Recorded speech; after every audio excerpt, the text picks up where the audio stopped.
सरकार सध्या ज्या पद्धतीनं हे केंद्रातले कामगार कायदे बदलू पाहत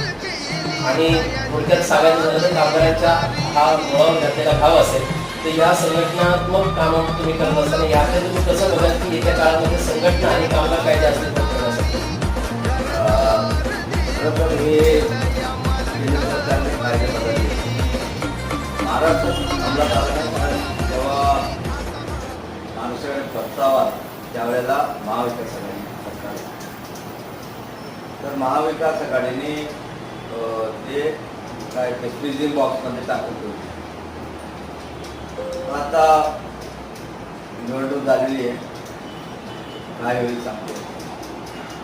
पण एवढं नक्की आहे की कामगार कायदे जर अंमलात आले कामगाराच्या वाटोळं बराच अधिकार काढून घेतलेले